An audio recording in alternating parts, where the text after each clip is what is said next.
அனைவருக்கும் வணக்கம்.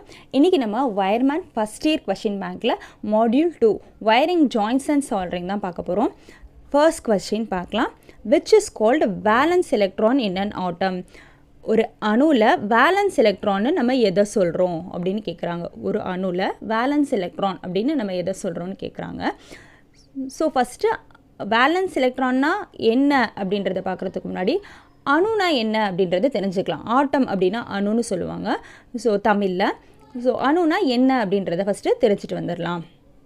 நார்மலாக ஒரு பிளேஸை எது அடைச்சிட்ருக்கோ, நார்மலாக ஒரு பிளேஸை எது ஆக்குப்பை பண்ணிக்கிட்டு இருக்கோ அதை என்னென்னு சொல்லுவோம் அப்படின்னா பொருள் அப்படின்னு சொல்லுவோம். இங்கிலீஷில் மேட்டர் அப்படின்னு சொல்லுவோம்.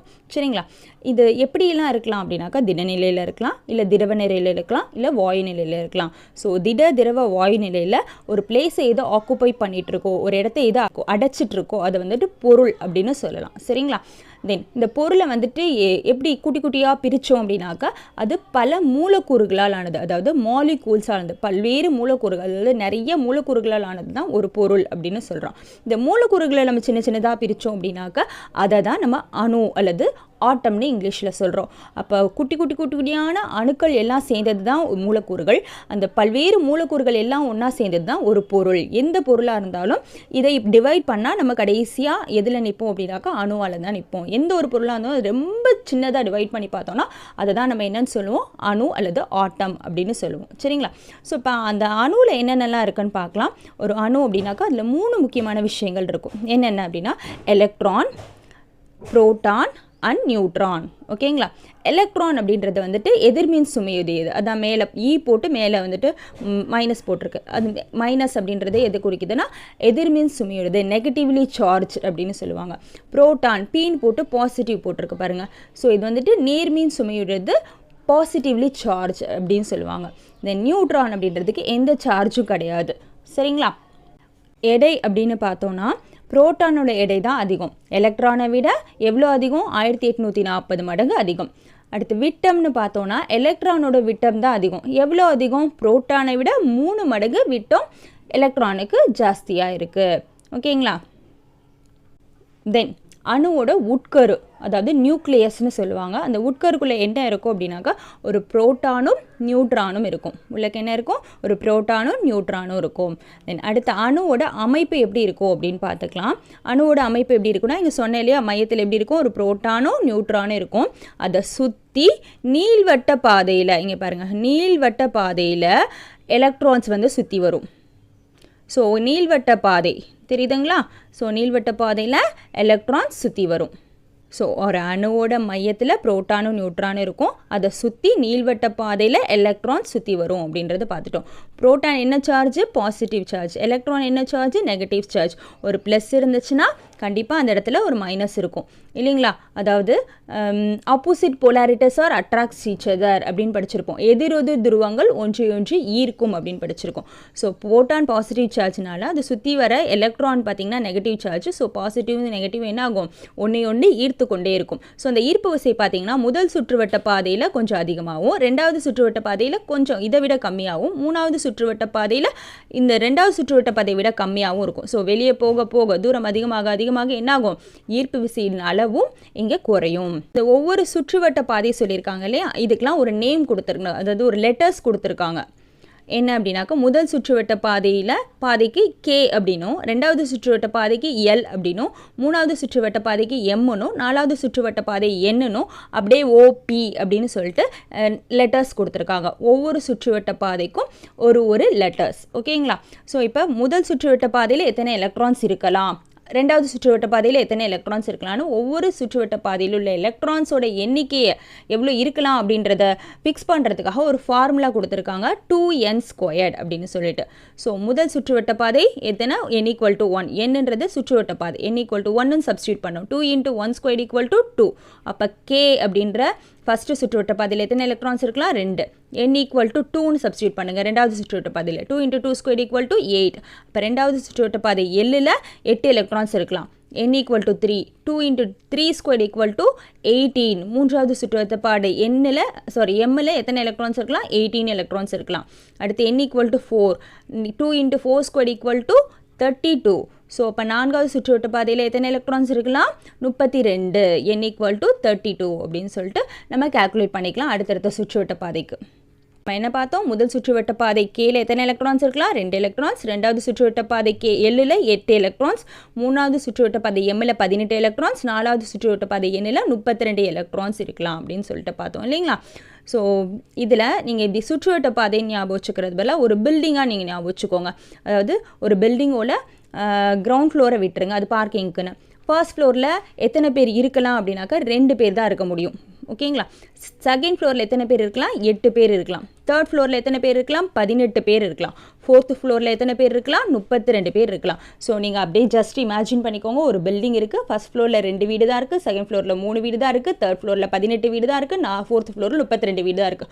ஒவ்வொரு வீட்லேயும் ஒருத்தர் தான் தங்கலாம் அப்படின்னு சொல்லிட்டு மைண்டில் ஃபிக்ஸ் பண்ணி வச்சுக்கோங்க. ஸோ இது எதுக்குன்றதை நான் பின்னாடி சொல்கிறேன். இப்போ கொஸ்டினுக்கு வரலாம்.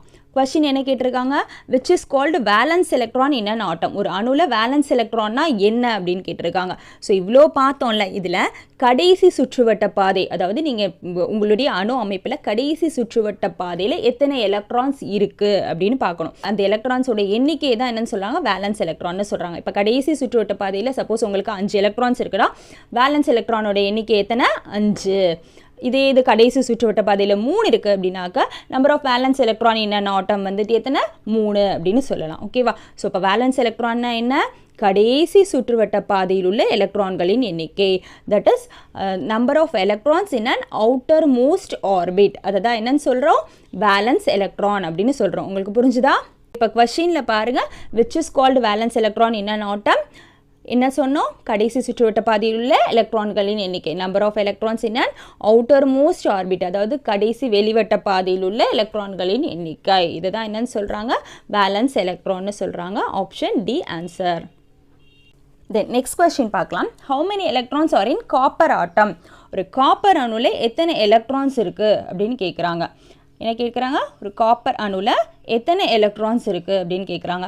இது நம்ம ஸ்கூலில் படிச்சிருப்போம். என்னென்னு படிச்சிருக்கோம், பீரியாடிக் டேபிள் பார்த்துருப்போம் இல்லைங்களா, ஞாபகம் இருக்கா? ஓகே, இதை பார்த்தோன்னே உங்களுக்கு ஞாபகம் வருதா? பீரியாடிக் டேபிள், இதில் வந்துட்டு சிம்பிள் தெரிஞ்சுக்கலாம், அணுவோட எடை தெரிஞ்சுக்கலாம், அணு எண் தெரிஞ்சுக்கலாம் இல்லைங்களா. ஸோ இப்போ நம்ம எனக்கு என்ன கொஸ்டின் கேட்டிருந்தாங்க, காப்பர் அணுவோட எலக்ட்ரான்ஸோட எண்ணிக்கை என்ன அப்படின்னு கேட்டிருந்தாங்க இல்லைங்களா. ஸோ இப்போ இங்கே பாருங்கள், காப்பர்னு இருக்குது. காப்பரோட சிம்பிள் என்ன அப்படின்னாக்கா CU அப்படின்னு சொல்லுவாங்க காப்பருக்கு. ஸோ இது ஒன்று எத்தனை எலக்ட்ரான்ஸ் இருக்குது அப்படின்றத அணு எண்ணு சொல்லுவாங்க. எத்தனை எலக்ட்ரான்ஸ் இருக்குது 29 எலக்ட்ரான்ஸ் இருக்குது. அப்படி பார்த்துங்க, பக்கத்தில் ஜிங்க்குக்கு 30 இருக்குது, மேலே அலுமினியமுக்கு எத்தனை இருக்குது 13 இருக்குது, சிலிக்கானுக்கு எத்தனை இருக்குது 14 இருக்குது. ஸோ ஒன்றுக்கும் நம்ம எத்தனை எலக்ட்ரான்ஸ் இருக்குது அதோட அணு எண் எத்தனை அப்படின்றத நம்ம இங்கே தெரிஞ்சுக்கலாம் ஓகேங்களா. ஓகே, இப்போ காப்பர் அணுவில் எத்தனை எலக்ட்ரான்ஸ் இருக்குது அப்படின்றத நம்ம தெரிஞ்சுக்கிட்டோம். எத்தனை எலக்ட்ரான்ஸ் இருக்குது 29 இருக்குது. ஸோ இங்கே வாங்க, இப்போ காப்பர் அணுவில் எத்தனை எலக்ட்ரான்ஸ் இருக்குது 29 இருக்குன்றதை தெரிஞ்சுக்கிட்டோம். ஸோ அதோட அணு அமைப்பு நம்ம ட்ரா பண்ணி பார்த்துக்கலாம். ஸோ ஃபஸ்ட்டு பார்த்தீங்கன்னா முதல் சுற்றுவட்ட பாதை, இதுக்கு போகிறதுக்கு முன்னாடி இந்த பில்டிங் ஞாபகம் வச்சுக்கோங்க இல்லைங்களா. நான் சொன்னேன் இல்லையா, first floor, second floor, third ஃப்ளோர்னு வரிசையா. ஸோ ஃபஸ்ட்டு ஃப்ளோர் 29 பேரும் வராங்க அந்த பில்டிங்க்கு. ஃபஸ்ட் ஃப்ளோரில் எத்தனை பேருமா தங்கலாம் 2 பேர் தங்கலாம். ஸோ ஃபஸ்ட் ஃப்ளோரில் 29 பேர் வராங்க, அதில் ஃபஸ்ட் ஃப்ளோரில் 2 பேர் இறக்கி விட்டோம் இல்லைங்களா. மீதி எத்தனை பேர் இருப்பாங்க 27 பேர். அப்போ இந்த 27 பேரையும் கூட்டிகிட்டு நம்ம எங்கே போகிறோம், செகண்ட் ஃப்ளோருக்கு போகிறோம். செகண்ட் ஃப்ளோரில் எத்தனை பேர் நமக்கு தங்கலாம் 8 பேர் தங்கலாம் இல்லைங்களா. ஸோ 8 பேரையும் நம்ம அங்கே இறக்கி விட்டோம். இப்போ 27 8 போச்சுன்னா எவ்வளோ 19 ஓகேங்களா. ஸோ மீதி 19 பேரையும் கூட்டிகிட்டு நம்ம தேர்ட் ஃப்ளோருக்கு போகிறோம். தேர்ட் ஃப்ளோரில் எத்தனை பேர் ஆக்சுவலாக தங்கலாம் 18 பேர் தங்கலாம் இல்லைங்களா. ஸோ இப்போ 19 - 18 மீதி 1. ஸோ மீதி இருக்க அந்த ஒருத்தரை கூட்டிகிட்டு எங்கே போகிறோம், ஃபோர்த்து ஃப்ளோருக்கு போகிறோம். ஃபோர்த் ஃப்ளோரில் ஆக்சுவலாக எத்தனை பேர் தங்கலாம் 32 பேர் தங்கலாம். ஆனால் இங்கே எத்தனை பேர் இருக்காங்க, ஒருத்தர் தான், அவரையும் இங்கே இறக்கி விட்டுட்டோம் இல்லைங்களா. ஸோ இதுதான் வந்துட்டு அணுவோட அமைப்பு. PNன்றது அணுவோட நியூக்ளியஸ். ஸோ அதை சுற்றி ஃபஸ்ட்டு சுற்றுவட்ட பாதையில் 2, 2ல் 8, மூணாவது சுற்றுவட்ட பாதையில் 18, நாலாவது சுற்றுவட்ட பாதையில் 1. ஸோ இதெல்லாம் கூட்டி பாருங்கள், 2 + 8 + 18 + 1 29 எலக்ட்ரான்ஸ் வந்துடுச்சா. ஸோ அணுவோட அமைப்பு இப்படி தான் இருக்கும். ஸோ ஒவ்வொரு சுற்றுவட்ட பாதையில் எலக்ட்ரான்களை நம்ம இப்படி தான் ஃபிக்ஸ் பண்ணுவோம் ஓகேங்களா. ஸோ இதில் வேலன்ஸ் எலக்ட்ரான் அப்படின்னா என்னன்னு சொன்னோம், கடைசி சுற்றுவட்ட பாதையுள்ள எலக்ட்ரான்கள் எண்ணிக்கை தான் என்னன்னு சொன்னோம் வேலன்ஸ் எலக்ட்ரான். இங்கே கடைசி சுற்றுவட்ட பாதை எதுமா எண்ணில் எத்தனை எலக்ட்ரான்ஸ் இருக்குது ஒன்றே ஒன்று தான் இருக்குது இல்லைங்களா. ஸோ அப்போ கடைசி சுற்றுவட்ட பாதையில் உள்ள எலக்ட்ரான்களின் எண்ணிக்கை என்ன 1. அப்போ காப்பர் அணுவோட வேலன்ஸ் எலக்ட்ரான் என்ன அப்படின்னாக்கா ஒன்றே ஒரு எலக்ட்ரான் தான். ஓகேங்களா.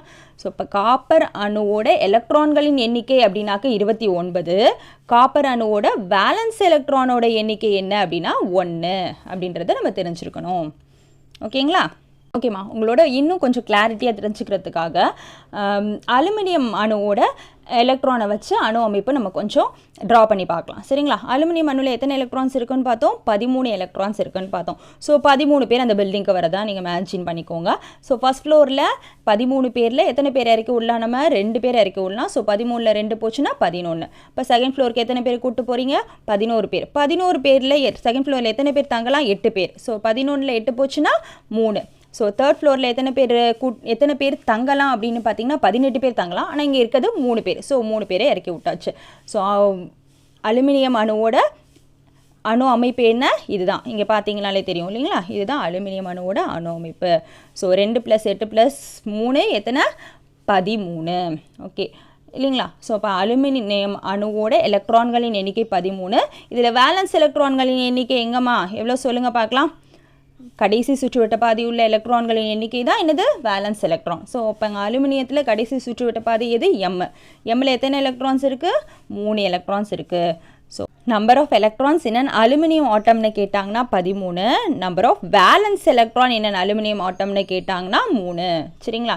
இது காப்பர் ஞாபகம் வச்சுருக்கீங்களா, காப்பருக்கு எலக்ட்ரான்ஸ் எத்தனை, number of electrons in copper ஆட்டம்னு கேட்டாங்க 29. Number of valence electron in copper ஆட்டம்னு கேட்டாங்கன்னா 1. சரிங்களா. ஸோ உங்களுக்கு அணுவோட அமைப்பு உங்களுக்கு தெரிஞ்சிருக்கும். இப்போ எந்த ஒரு அணுவை கொடுத்து அதோட எலக்ட்ரான்களின் எண்ணிக்கை உங்களுக்கு தெரிஞ்சிருந்தது அப்படின்னாக்கா அணுவோட அமைப்பு உங்களால் வரைய முடியும். இந்த இப்போ வரைஞ்சோ இல்லையா, அது மாதிரி வரையலாம். அது இல்லாமல் அதில் பேலன்ஸ் எலக்ட்ரானோட எண்ணிக்கை எத்தனை அப்படின்றதையும் நம்மளால் கண்டுபிடிச்சி தெரிஞ்சுக்க முடியும். ஓகேங்களா. Next question, how many number of electrons will move 1 second for 1 ampere current through the conductor. ஒரு கண்டக்டரில் 1 செகண்டில் 1 ஆம்பியர் கரண்ட் பாஞ்சிச்சு அப்படின்னாக்கா அதில் எத்தனை எலக்ட்ரான்ஸ் மூவ் ஆகும் அப்படின்னு கேட்டிருக்காங்க. ஸோ இதில் எத்தனை எலக்ட்ரான்ஸ் மூவ் ஆகும்னா 6.24 × 10⁻18 எலக்ட்ரான்ஸ் மூவ் ஆகும். சரிங்களா. ஆக்சுவலாக பார்த்தீங்கன்னா இது ஒரு டெஃபனிஷன். என்ன டெஃபனிஷன் அப்படின்னு சொல்கிறேன் பாருங்கள். கூலும்னு நம்ம படிச்சிருப்போம், குவான்டிட்டி ஆஃப் எலக்ட்ரிசிட்டி கூலும் அப்படின்னு படிச்சிருப்போம். இதோட டெஃபினிஷன் தமிழில் சொல்கிறேன் பாருங்கள். ஒரு மின் சுற்றில் ஒரு வினாடி நேரத்தில் 1 ஆம்பியர் மின்னோட்டம் பாய்வதையே ஒரு கூலும் என்கிறோம். ஒரு மின் சுற்றில் ஒரு வினாடி நேரத்தில் 1 ஆம்பியர் மின்னோட்டம் பாய்வதையே ஒரு கூலும் என்கிறோம். ஒரு கூலுமோட வேல்யூ எவ்வளோ அப்படின்னாக்கா 6.24 × 10⁻18 எலக்ட்ரான்ஸ். சரிங்களா. ஸோ இப்போ 6.24 10⁻18ன்றது ஒரு கூலும். ஓகேங்களா. இந்த கூலம்க்கு 2 யூனிட் இருக்குது. சின்ன யூனிட் ஆம்பியர் செகண்ட்னும் பெரிய யூனிட் ஆம்பியர் ஹவர்னு சொல்லுவாங்க. ஓகேங்களா. ஒரு ampere hour equal to 3600 ampere second or கூலும்னு சொல்லலாம். சரிங்களா. ஸோ இதெல்லாம் தெரிஞ்சு வச்சுக்கணும், அவ்வளோதான். நெக்ஸ்ட் கொஸ்டின் பார்த்தீங்கன்னா, what is the property of direct current. Direct கரண்ட்டோட ப்ராப்பர்ட்டி என்னன்னு கேட்குறாங்க. டைரக்ட் கரண்ட்னா டிசி சப்ளை அப்படின்னு சொல்லுவாங்க இல்லையா, தமிழில் நேர் மின்னோட்டம் அல்லது நேர் திசை மின்னோட்டம் அப்படின்னு சொல்லுவாங்க. ஜென்ரலாக டிசி ஜென்ரேட்டர், பேட்ரி, டைனமோ, செல் இதுலேருந்தெல்லாம் நம்ம டிசி சப்ளை எடுத்துக்கலாம். சிம்பிளாக சொல்ல போனால் ஸ்டோர் பண்ணி நம்ம திரும்ப யூஸ் பண்ணக்கூடிய எல்லாமே டிசி சப்ளை அப்படின்னு சொல்லலாம். இந்த டிசி சப்ளையோட ப்ளஸ் என்ன அப்படின்னாக்கா, இது வந்துட்டு ஸ்விட்ச் ஆன் பண்ணுறதுலேருந்து ஆஃப் பண்ணுற வர ஒரே வேல்யூ அண்ட் டைரக்ஷனில் இருக்கும். அதாவது இதோட வேல்யூ மேக்னிடியூடும் மாறாது, டைரக்ஷன் ஆஃப் கரண்ட்டும் உங்களுக்கு சேஞ்ச் ஆகாது. நம்ம ஏசி சப்ளையில் பார்த்துருப்போம் இல்லைங்களா, உங்களுக்கு ஃப்ரீக்வன்சி சேஞ்ச் ஆகிட்டு இருக்கும். ஆனால் டிசி சப்ளையில் பார்த்தீங்க அப்படின்னாக்கா ஃப்ரீக்வன்சி சேஞ்ச் ஆகாது. Value and direction of current உங்களுக்கு எப்படி இருக்கும், மாறாது. இதோட ஆன்சர் என்ன, magnitude and direction of current remains constant. ஓகேங்களா. இதோட வேல்யூ மாறாது, டைரக்ஷன் ஆஃப் கரண்ட்டும் மாறாது. இது யூனி டைரக்ஷனல் அப்படின்னு சொல்லுவாங்க. இதோட பாசிட்டிவ் நெகட்டிவ் அப்படின்னு குறிச்சிருப்பாங்க. நம்ம வந்துட்டு ஜென்ரலாக பேட்டரியிலே பார்த்துருப்போம், ப்ளஸ் மைனஸ் எல்லாம் போட்டிருக்கும். அது வந்து டிசி சப்ளை தான் குறிக்குது. இன்னொரு விஷயம் என்ன அப்படின்னாக்கா, நம்ம வீட்டிலேயே வந்து ஒரு ஃபேன் நார்மலாக ஓடுறதுக்கும் சப்ளை இருக்கும்போது ஓடுறதுக்கும் சப்ளை கட் ஆனது பிறகு இன்வெர்டர் பேட்டரியில் ஓடுறதுக்கும் டிஃப்ரென்ஸ் கண்டிப்பாக இருக்கும் இல்லைங்களா. இன்வெர்டர் பேட்டரியில் ஓடும்போது ஃபேன் வந்து நல்லா ஸ்பீடாக ஓடும். அதுக்கு என்ன காரணம் அப்படின்னு பார்த்தீங்கன்னா, ஏசி சப்ளை உங்களுக்கு என்ன ஆகும் அப்படின்னாக்கா வேல்யூ வந்து சேஞ்ச் ஆகும். அந்த 240 வோல்ட்ன்றது முன்ன பின்ன உங்களுக்கு மதிப்பு அவுட்புட்டும் வந்து மாறும். அதனால தான் அந்த ஸ்பீடு வந்துட்டு அந்தளவுக்கு இருக்காது. இதே இது டிசி சப்ளை அப்படின்னாக்கா உங்களுக்கு என்ன ஆகும், magnitude and direction of current வந்து ரிமைன்ஸ் கான்ஸ்டன்ட். அப்போ 240 வோல்ட் அப்படின்னாக்கா 240 வோல்ட் தான் உங்களுக்கு ஃபுல்லாக வரும். அதனால தான் உங்களுக்கு சப்ளை கட் ஆகிட்டு இன்வெர்ட்டரில் ஓடும்போது என்ன ஆகுது அப்படின்னாக்கா ஒரே கான்ஸ்டன்ட்டாக சப்ளை கிடைக்கிறனால நமக்கு என்ன ஆகுது, வோல்டேஜ் வந்துட்டு மாறலை, சேஞ்ச் ஆகவே இல்லை. ஒரே வோல்டேஜ் 240 வோல்ட்டில் இருக்கனால தான் ஸ்பீட் வந்து அதே ஸ்பீடில் நல்லா ஃபுல் ஸ்பீடில் நமக்கு கிடைக்கிற மாதிரி இருக்குது. ஓகேங்களா. Next question, which effect is produced if the current is passed through a conductor? ஒரு கண்டக்டரில் கரண்ட் பாஸ் ஆச்சுன்னா அது என்ன எஃபெக்ட் அப்படின்னு கேட்குறாங்க. ஜென்ரலாக பார்த்தீங்க அப்படின்னாக்கா கரண்ட்டை வந்துட்டு பாஸ் ஆகும்போது ஹீட் ப்ரொடியூஸ் ஆகும் இல்லைங்களா. ஸோ கண்டக்டர் அப்படின்றது உங்களுக்கு தெரியும், கடத்தி, அதில் வந்துட்டு பாஸ் ஆகும்போது உங்களுக்கு ஹீட் ப்ரொடியூஸ் ஆகும். ஸோ அதை வந்து தெர்மல் எஃபெக்ட் அப்படின்னு சொல்லுவாங்க. அது என்னென்ன எஃபெக்ட்னு சொல்லுவாங்க, தெர்மல் எஃபெக்ட். வெப்பம் தான் இல்லைங்களா தெர்மல் அப்படின்னாக்கா. which effect is produced if the current is passed through a conductor is thermal effect. Next question, which effect is produced if the current is passed through a coil? ஒரு காயிலில் current pass ஆச்சுன்னா அது என்ன எஃபெக்ட்னு கேட்குறாங்க. நார்மலாக ஒரு காயிலில் current pass ஆகும்போது என்ன ஆகும், அதை சுற்றி ஒரு காந்த புலம் உங்களுக்கு உருவாகும். அது மேக்னெட்டிக் எஃபெக்ட். காந்தம் அப்படின்றது உங்களுக்கு மேக்னெட் தான் சொல்லுவாங்க இல்லையா. காந்த புலம் வந்துட்டு ஒரு மேக்னெட்டிக் எஃபெக்ட். கண்டக்டரில் கரண்ட் பாஸ் ஆச்சுன்னா அது ஹீட் ஆகுது, ஸோ தெர்மல் எஃபெக்ட். ஒரு காயிலில் கரண்ட் பாஸ் ஆகும்போது அதை சுற்றி ஒரு காந்த புலம் உருவாகும், ஸோ அது வந்து magnetic effect. Next question, what is the name of the effect if the current passed through a electrolyte அப்படின்னு சொல்கிறாங்க. எலக்ட்ரோலைட்டில் கரண்ட் பாஸ் ஆச்சுன்னா அது என்ன எஃபெக்ட்னு கேட்குறாங்க. எலக்ட்ரோலைட்னா உங்களுக்கு என்னென்னு தெரியும், நார்மலாக ஒரு பேட்டரியில் பாசிட்டிவ் பிளேட் இருக்கும், நெகட்டிவ் பிளேட் இருக்கும், உள்ளே பார்த்தீங்கன்னா ஒரு லிக்விட் கொடுத்துருப்பாங்க. அது வந்துட்டு என்ன சொல்லுவாங்க, நீர்த்த கந்தக அமிலம், அப்படி இல்லாட்டி டைலூட்டட் சல்ஃபியூரிக் ஆசிட், இதெல்லாம் வந்துட்டு உள்ளே ஊற்றிருப்பாங்க. இதில் பார்த்தீங்கன்னா பாசிட்டிவ் பிளேட்லேருந்து சார்ஜ் வந்துட்டு இந்த எலக்ட்ரோலைட் வழியாக நெகட்டிவ் பிளேட்டுக்கு போகும், இதை சார்ஜ் ஆகும் இல்லைங்களா. ஸோ இதை தான் நம்ம எலக்ட்ரோலைட்னு சொல்கிறாங்க. இந்த எலக்ட்ரோலைட் வழியாக நம்ம கரண்ட் பாஸ் பண்ணும்போது அங்கே என்ன நடக்குது, ஒரு கெமிக்கல் ரியாக்ஷன் நடக்குது. ஸோ இது என்ன எஃபெக்ட், கெமிக்கல் எஃபெக்ட். ஓகேங்களா. ஸோ ஃபஸ்ட்டு 3 கொஸ்டினும் இதை வந்துட்டு நம்ம கம்பைன் பண்ணி பார்த்துக்கலாம். கண்டக்டரில் கரண்ட் பாஸ் ஆச்சுன்னா அது என்ன எஃபெக்ட்னு சொல்லுவாங்க, தெர்மல் எஃபெக்ட். இது ஒரு காயிலில் கரண்ட் பாஸ் ஆச்சுன்னா அது என்ன எஃபெக்ட், சுற்றி காந்த புலம் உருவாகும், ஸோ மேக்னெட்டிக் எஃபெக்ட். இது ஒரு எலக்ட்ரோலைட்டில் கரண்ட் பாஸ் ஆச்சுன்னா என்ன எஃபெக்ட், அது கெமிக்கல் எஃபெக்ட். ஓகேங்களா. So which effect is produced if the current is passed through a conductor? Thermal effect. Which effect is the current passed through a coil? Magnetic effect. What is the name of the effect if the current is passed through a electrolyte? Chemical effect. Next question, which effect of electric current is used for treatment of mental patient? mental patient treat பண்ணுறதுக்கு electric current மூலிமா treat பண்ணுவாங்க இல்லையா, அதுக்கு எஃபெக்ட்டுக்கு என்ன பேருன்னு கேட்குறாங்க. நம்ம ஜென்ரலாகவே டிவியில் நிறைய மூவிஸில் பார்த்துருப்போம். மென்டல் பேஷண்ட் திரும்ப சரி பண்ணணும் அப்படின்னாக்கா ஷாக் எஃபெக்ட்னு சொல்லி கொடுப்பாங்க இல்லைங்களா. ஷாக் ட்ரீட்மெண்ட் அப்படின்னு சொல்லுவாங்க, ஏரில் உட்கார வச்சு கொடுப்பாங்க, நம்ம பார்த்துருப்போம் கண்டிப்பாக. ஸோ மென்டல் பேஷண்ட்டை ட்ரீட் பண்ணுறதுக்கு என்ன effect, shock effect. Shock treatment அப்படின்னு சொல்லுவாங்க இல்லையா, ஷாக் எஃபெக்ட். ஓகேம்மா, இப்போ பார்த்த கொஷின்ஸை மட்டும் நம்ம ஃபாஸ்ட்டாக ரிவைஸ் பண்ணிக்கலாம் சரிங்களா. First question, which is called valence electron in an atom? ஒரு அணுவில் வேலன்ஸ் எலக்ட்ரான்னா என்னன்னு பார்த்தோம். Number of electrons in an outermost orbit, கடைசி சுற்றுவட்ட பாதையில் உள்ள எலக்ட்ரான்களின் எண்ணிக்கை. How many number of electrons in copper atom? காப்பர் அணுவில் உள்ள எலக்ட்ரான்களின் எண்ணிக்கை எத்தனை, 29. இதே காப்பர் அணுவில் உள்ள வேலன்ஸ் எலக்ட்ரான்களின் எண்ணிக்கை எத்தனைன்னு பார்த்தோம், 1. தென் அலுமினியம் அணுவில் உள்ள எலக்ட்ரான்களின் எண்ணிக்கை எத்தனை, 13. அலுமினியம் அணுவில் உள்ள வேலன்ஸ் எலக்ட்ரான்களின் எண்ணிக்கை எத்தனைமா, 3. ஞாபகம் இருக்குங்களா. How many number of electrons will move in 1 second for 1 ampere current through the conductor? ஒரு மின் சுற்றில் 1 செகண்டில் 1 ஆம்பியர் கரண்ட் மின்னோட்டம் பாஞ்சிச்சு அப்படின்னாக்க எத்தனை எலக்ட்ரான்ஸ் இருக்குன்னு கேட்டாங்க. இது என்னன்னு சொல்லுவோம், ஒரு கூலும்னு சொல்லுவோம். ஒரு கூலுமோட வேல்யூ எவ்வளோ, 6.24 × 10⁻18 electrons. What is the property of direct current? direct currentோட ப்ராப்பர்ட்டி என்ன, magnitude and direction of current remains constant. அதாவது DC கரண்டோட அளவும் திசையும் மாறாது. Which effect is produced if the current is passed through a conductor? current வந்து கண்டக்டரில் pass ஆச்சுன்னா அது என்ன எஃபெக்ட்னு சொல்லுவோம், thermal effect. Which effect is produced if the current is passed through a coil? ஒரு காயிலில் கரண்ட் பாஸ் ஆச்சுன்னா அது என்ன எஃபெக்ட், மேக்னெட்டிக் எஃபெக்ட். காயிலில் கரண்ட் பாஸ் ஆகும்போது ஒரு மேக்னெட்டிக் ஃபீல்டு உருவாகும், அதனால அது magnetic effect. Which effect of electric current is used for treatment of mental patient? mental patient treat பண்ணுறதுக்கு என்ன எஃபெக்ட் யூஸ் பண்ணுவாங்க, ஷாக் எஃபெக்ட்.